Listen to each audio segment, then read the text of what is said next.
नमस्कार दोस्तों, welcome back to prep यात्रा विद केडी।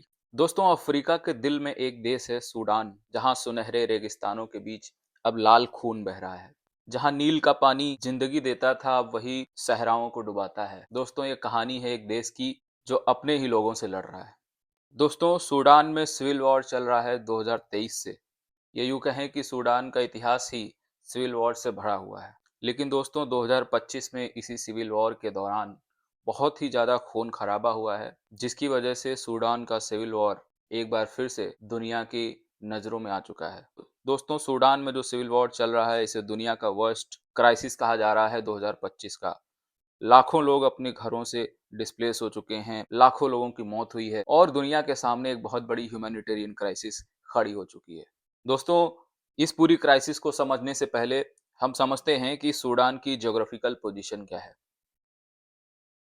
दोस्तों, सूडान को कहा जाता है the land of two Niles, जहां पर वाटर और लोगों का खून साथ साथ बहते हैं। दोस्तों, सूडान अफ्रीका का थर्ड लार्जेस्ट कंट्री है। If we talk in terms of area, तो पहले नंबर पर अल्जीरिया आता है, दूसरे नंबर पर डीआरसी एक कंट्री है, डेमोक्रेटिक रिपब्लिक ऑफ कॉन्गो, और तीसरे नंबर पर सूडान। दोस्तों, इसकी कैपिटल है खार्तूम, जो यहाँ पे आप देख पा रहे हैं। खार्तूम जो कैपिटल सिटी है सूडान का, यहीं पर जो दो नील नदियां हैं, जो नाइल रिवर की दो ब्रांचेस हैं, एक ब्लू नाइल रिवर है और एक व्हाइट नाइल रिवर है। इथियोपिया में एक लेक है, लेक ताना से ओरिजिनेट होती है ब्लू नाइल, और लेक विक्टोरिया से निकलती है व्हाइट नाइल नदी। और व्हाइट नाइल और ब्लू नाइल ये दोनों आकर के मिलती हैं जिस शहर में, उस शहर का नाम है खार्तूम, जो सूडान की कैपिटल है। दोस्तों, सूडान एक ऐसा देश है जिसमें सब कुछ है। ऑयल भी है, गोल्ड भी है और फर्टाइल जमीन भी है। पर एक चीज की हमेशा से कमी रही है, वो है पीस। दोस्तों, थोड़ा सा समझते हैं सूडान में जो कॉन्फ्लिक्ट चल रहा है, इसके पीछे कौन कौन से फैक्टर्स हैं। तो दोस्तों, एक तरफ तो सूडान की आर्मी है, एसएएफ बोलते हैं इसको, सूडानीज आर्म्ड फोर्सेस, जिसमें आर्मी भी है, नेवी भी है एंड एयरफोर्स भी है। इन सबको मिला करके बोला जाता है एसएएफ। बेसिकली इनमें जो फ्रंट फुट पे है वो है सूडान की आर्मी, और दूसरी तरफ एक पैरामिलिट्री फोर्स है जिसको कहा जाता है आरएसएफ, रैपिड सपोर्ट फोर्सेस। तो ये जो कॉन्फ्लिक्ट चल रहा है अभी सूडान में, इन दोनों के पीछे सूडानीज आर्मी और आरएसएफ ही है। दोस्तों, सूडान आर्मी की जब बात करें तो सूडान आर्मी को लीड करता है अब्दुल फतेह अल बुरहान।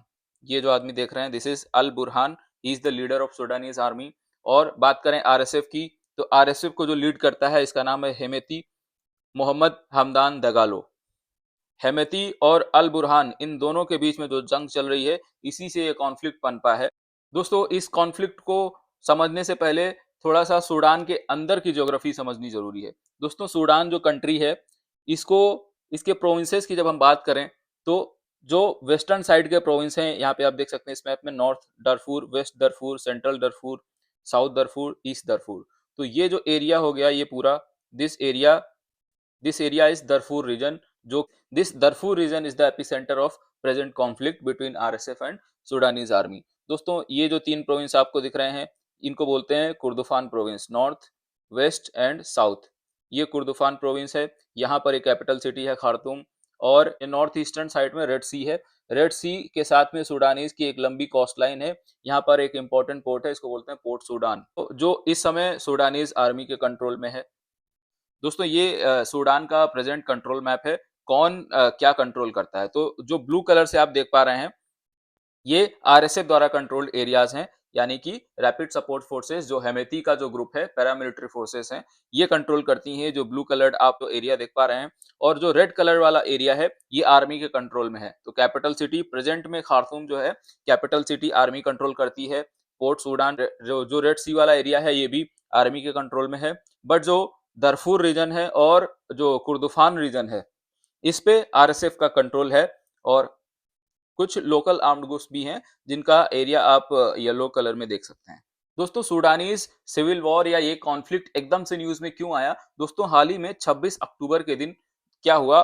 दोस्तों, 26 अक्टूबर 2025 को क्या हुआ? आरएसएफ ने अल फसर जो शहर है दरफूर रीजन में, और फाइनली 18 मंथ्स के बाद में आरएसएफ ने अल फसर शहर पे कब्जा कर लिया। दोस्तों, ये मेजर बेस हुआ करता था सूडानीज आर्म फोर्सेस का दरफूर रीजन में, और इस तरीके से मेजोरिटी ऑफ दरफूर रीजन पूरी तरीके से आरएसएफ के कंट्रोल में आ चुका है। दोस्तों, ये 26 अक्टूबर की जो घटना हुई है, ये एक सैटेलाइट इमेज आप देखिए कि किस तरीके से मास किलिंग्स करी गई हैं। रेड कलर में आप जो ये सर्कल देख पा रहे हैं, these are the blood spots which are visible from the satellite.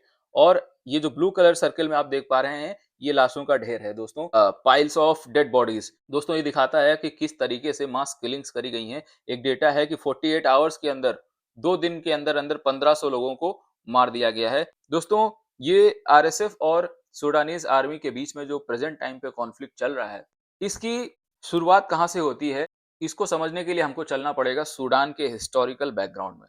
दोस्तों, सूडान में 1956 तक एंग्लो इजिप्शियन रूल हुआ करता था। ब्रिटिशर्स और इजिप्ट का मिल करके, दोनों का मिला करके एक रूल हुआ करता था। 1956 में सूडान को इंडिपेंडेंस मिलती है ब्रिटिश रूल से, पर आजादी के बाद भी सूडान कभी एक नहीं हुआ। दोस्तों, independence did not bring unity, it brought more Wars. दोस्तों, सूडान का जो नॉर्थ पार्ट है, वहां पर अरब मुस्लिम का डोमिनेशन हुआ करता था, और साउथ जो पार्ट है, वहां पर अफ्रीकन क्रिश्चियंस का डोमिनेशन हुआ करता था। तो अफ्रीकन क्रिश्चियन जो लोग हैं, बेसिकली वो अफ्रीका के ट्राइबल लोग हुआ करते थे, और नॉर्थ में जो अरब मुस्लिम है, वो एलिट लोग हुआ करते थे। अफ्रीकन जो ट्राइबल लोग थे, वो रिलेटिवली पुअर थे अगर कंपेयर करें विद अरब मुस्लिम्स। तो नॉर्थ और साउथ में इस प्रकार का एक डिवाइड हुआ करता था। दोस्तों, 1983 से 2005 के बीच में सेकेंड सिविल वॉर हुआ। 2 सिविल वॉर हो चुके। 1956 में जब सूडान को आजादी मिली, और 2005 तक 2 सिविल वॉर से गुजरना पड़ा सूडान को। सूडान, ये पूरा एक सूडान, एक कंट्री हुआ करता था, लेकिन 2011 में साउथ सूडान सूडान से अलग हो गया दोस्तों, और 2011 में नॉर्थ वाला पार्ट बन गया रिपब्लिक ऑफ सूडान, और साउथ वाला पार्ट बन गया साउथ सूडान।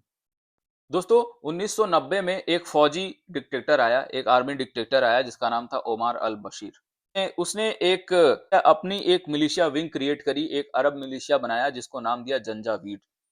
और तो दोस्त, अल बशीर पूरे सूडान पर अपना कंट्रोल चाहता था, लेकिन दरफूर जो रीजन है, दरफूर रीजन में अफ्रीकन ट्राइब्स रहा करती थी, उन्होंने रिवॉल्ट कर दिया। तो उस रिवॉल्ट को सप्रेस करने के लिए अल बशीर ने अरब मिलिशिया जो जंजावीड इसने बनाया था, इसको दरफूर रीजन में भेज दिया। यहाँ पर जाकर के इन्होंने सिस्टमेटिक किलिंग स्टार्ट कर दी। जो अफ्रीकन ट्राइब्स थी, वहां के एथनिक लोग थे, उनको इस अरब मिलिशिया, जिसको जंजावीड कहा गया, इन लोगों ने दरफूर रीजन में जाकर के गांव जला दिए, बहुत सारे लाखों लोगों को मारा, और दुनिया ने इसे जेनोसाइड कहा। इसी को कहा जाता है दरफूर जेनोसाइड। दोस्तों, 3 लाख सिविलियन डेथ्स का अनुमान लगाया जाता है इस दरफूर जेनोसाइड में। 2.7 मिलियन से ज्यादा सिविलियंस डिस्प्लेस हुए, अपने घरों को छोड़ना पड़ा, और इस पूरे दरफूर जेनोसाइड से एक नाम उभर के आया, जिसको बोला गया हिमेती, जो इस समय आरएसएफ का लीडर है।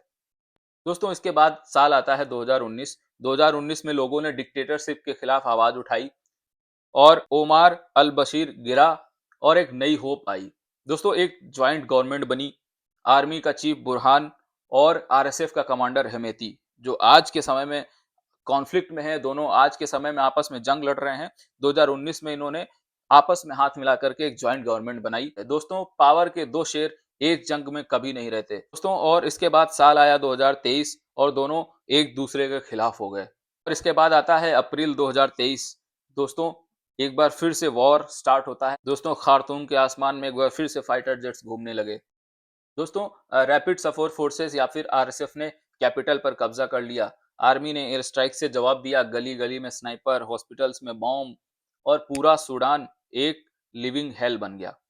दोस्तों, हजारों फैमिलीज को डिस्प्लेस होना पड़ा। दोस्तों, यहीं पे एक फैक्ट आपको याद रखना है कि 2023 में इंडिया ने एक ऑपरेशन कावेरी लॉन्च किया था, इस सूडान सिविल वॉर में जो इंडियन लोग फंसे हुए थे, उनको निकालने के लिए। तो ये फैक्ट आपको याद रखना है, कभी भी एग्जाम में पूछा जा सकता है। दोस्तों, उसी दरफूर रीजन में एक बार फिर से एथनिक क्लेंसिंग स्टार्ट हो गई। आरएसएफ ने अफ्रीकन ट्राइब्स को, मसलीतपुर, जघावा, जो दरफूर रीजन में रहा करती थी, उनको दोबारा से टारगेट बनाना चालू किया। फिर से हजारों लाखों लोगों को अपने घर छोड़ने पड़े। रेफ्यूजीज अपने घर छोड़ करके वेस्टर्न साइड में जो बाउंड्री है, चाड कंट्री एक पड़ती है, वहां भागने लगे। साउथ में, साउथ सूडान की तरफ बहुत सारे रेफ्यूजीज भागने लगे। दोस्तों, यूएन ने इसे ह्यूमैनिटेरियन क्राइसिस करार दिया है। दोस्तों, लड़ाई अब सिर्फ सूडान की नहीं रही है, हर देश अपना पॉन मूव कर रहा है। दोस्तों, सूडानीज आर्मी के पीछे इजिप्ट, सऊदी अरेबिया, तुर्की और ईरान की बैकिंग है। वहीं आरएसएफ के पीछे है यूएई। यूएई वेपन सप्लाई करता है आरएसएफ को, और आरएसएफ बदले में गोल्ड को इलिसिट तरीके से सेल करता है यूएई को। दोस्तों, यहीं रशियन जो प्राइवेट मिलिट्री ग्रुप है वैगनर ग्रुप, जो इस समय रशियन यूक्रेन वॉर में भी इन्वॉल्व है, ये वैगनर ग्रुप भी सूडान में ऑपरेट कर रहा है। दोस्तों ये सिविल वॉर नहीं, एक ग्लोबल चेस बोर्ड बन गया है। दोस्तों अफ्रीका और अरब वर्ल्ड को लिंक करता है रेड सी, और रेड सी के साथ में सूडान एक लंबी कोस्टल लाइन शेयर करता है। इसी कोस्ट लाइन पर स्थित है एक पोर्ट जिसको कहते हैं पोर्ट सूडान, जिसको प्रेजेंट में सूडानीज आर्मी कंट्रोल करती है। दोस्तों सूडानीज आर्मी की मदद से ईरान क्या करता था, ईरान ये रूट लेता था, पोर्ट सूडान पे वेपन्स और ड्रोन्स डिलीवर करता था, और फिर ये इजिप्ट से होते हुए फलस्तीन में जो गाजा है, गाजा तक ये वेपन सप्लाई किए जाते थे, जिसके जिसके थ्रू हमास और इसराइल के बीच में जंग छिड़ी रहती थी। दोस्तों ये भी एक फैक्टर है कि ईरान सूडान में अपनी प्रेजेंस बनाए रखना चाहता है, तो अपना कंट्रोल चाहता है। दोस्तों ये नवंबर 2025 का प्रेजेंट कंट्रोल मैप है कि कौन आरएसएफ और आर्मी में से कौन क्या कंट्रोल करता है। तो दोस्तों पोर्ट सूडान जैसा हमने देखा, पोर्ट सूडान अफ्रीकन जो पोर्ट सूडान जो सूडानीज आर्मी है उसके कंट्रोल में है। खार्तूम जो आरएसएफ ने ले लिया था वो 26 मार्च 2025 को सूडानीज आर्मी ने दोबारा से रिक्लेम कर लिया। तो फिलहाल जो कैपिटल सिटी खार्तूम है वो भी सूडानीज आर्म्ड फोर्सेस के कंट्रोल में है।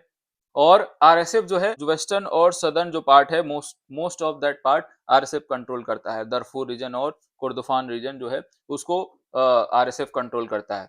दोस्तों अल फसार में जो मैसेकर हुआ, जिसकी वजह से ये सिविल वॉर, ये सूडान दोबारा से न्यूज में आया। दोस्तों फूड सिस्टम पूरी तरीके से कोलैप्स हो सका है। सूडान के लोग एक बहुत बड़ी हंगर क्राइसिस से गुजर रहे हैं। दोस्तों यूएन ने कहा है कि अगर ये कॉन्फ्लिक्ट इसी तरीके से कंटिन्यू रहा तो एक समय आएगा कि सूडान एग्जिस्ट ही नहीं करेगा। दोस्तों अब देखते हैं कि दुनिया क्या कर रही है इस क्राइसिस को रोकने के लिए। दोस्तों जो न्यूज रिपोर्ट्स आई उनमें ये निकल करके आया कि जो आरएसएफ के पास में जो वेपन्स मिले हैं वो अलग अलग कंट्रीज के हैं, उसमें से एक कंट्री यूके भी है। दोस्तों यूएई और यूके आपस में एक डिफेंस पार्टनर्स भी हैं। तो यूके जो वेपन सप्लाई करता है यूएई को, वो यूएई क्या करता है, एक तरीके से चार्ट जो कंट्री है उसके थ्रू दरफूर रीजन में पहुंचाता है, आरएसएफ तक पहुंचाता है वेपन्स को। तो इस प्रकार से जो सूडान के जो आरएसएफ है, जो पैरामिलिट्री फोर्स है, उसको उस तक जो वेपन की सप्लाई हो रही है उसको रोकने के लिए एक इंटरनेशनल एक्शन लेने की जरूरत है, ऐसा कहा है यूएस ने। दोस्तों यहाँ पर एक पॉइंट और बताते चलूं कि जो सूडानीज आर्म्ड फोर्सेस हैं उनको लेजिटिमेट गवर्नमेंट माना जाता है, आरएसएफ को नहीं माना जाता है। दोस्तों इस पूरी सूडान क्राइसिस में सवाल उठता है कि क्या ये लड़ाई पावर के लिए है, या ये लड़ाई जमीन के लिए है, या ये बस एक इंसानियत के खिलाफ लड़ाई है। तो दोस्तों ये शायद तीनों के लिए है। इन 2 सालों में हमने देखा है कि 12 मिलियन से ज्यादा लोगों को अपना घर छोड़ना पड़ा है। सोचो एक पूरे पूरे का पूरा शहर बर्बाद हो गया हो जैसे। दोस्तों 3,384 सिविलियन डेथ्स हुई हैं सिर्फ 6 महीने में, और ये सिर्फ डॉक्यूमेंटेड केसेस हैं, असल नंबर तो शायद बहुत ज्यादा हो। और इसके अलावा 30 मिलियन से ज्यादा लोग अब तक भूख, बीमारी और असुरक्षा में जीने की कोशिश कर रहे हैं। दोस्तों सूडान एक देश नहीं, एक मिरर है जिसमें पूरी दुनिया का ग्रीड, पावर और हिपोक्रेसी दिखाई देता है। एग्जाम पॉइंट ऑफ व्यू से एक और फैक्ट आपको बताते चले, सूडान जो कंट्री है वो साहेल रीजन में आता है। दोस्तों साहेल रीजन को समझने के लिए इमेजिन करिए अफ्रीका का एक लॉन्ग स्ट्रिप, एक ऐसी पतली सी बेल्ट जो सहारा डेजर्ट के नीचे चलते हुए वेस्ट से ईस्ट तक जाती है। इस बेल्ट को बोलते हैं साहेल, और सूडान जिसका कॉन्फ्लिक्ट हम इस वीडियो में डिस्कस कर रहे हैं वो भी इस साहेल का एक मेजर हिस्सा है। दोस्तों साहेल का प्रॉब्लम क्या है, यहाँ 3 चीजें हमेशा साथ चलती हैं: गरीबी, वीक गवर्नमेंट्स और बंदूक वाले ग्रुप्स, मतलब कि मिलिशियाज। दोस्तों आसानी से कह सकते हैं कि जहां गवर्नमेंट वीक हो, रिसोर्सेस बहुत हो और वेपन्स की सप्लाई चलती हो, वहां कॉन्फ्लिक्ट होना तो पक्का है। सूडान भी इसी रीजन का पार्ट है। यहाँ भी क्लाइमेट स्ट्रेस है, फूड का शॉर्टेज है, ट्राइबल टेंशन और फॉरेन पावर्स का दखल, ये सब मिलकर के एक जायंट प्रेशर कुकर बना देते हैं। इसलिए सूडान का वॉर सिर्फ सूडान का वॉर नहीं है, ये साहेल रीजन का पैटर्न फॉलो करता है। वो पैटर्न क्या है, स्टेट कोलैप्स होता है, मिलिशिया राइज करते हैं, फॉरेन प्लेयर सेंटर होते हैं और अल्टीमेटली लोग सफर करते हैं। दोस्तों ये था सूडान में चल रहे कॉन्फ्लिक्ट, सिविल वॉर और बहुत ही बड़े ह्यूमैनिटेरियन क्राइसिस का एक ब्रीफ ओवरव्यू। होपफुली आपको ये वीडियो पसंद आया होगा। Thank you for watching the video. Stay connected. जय हिंद।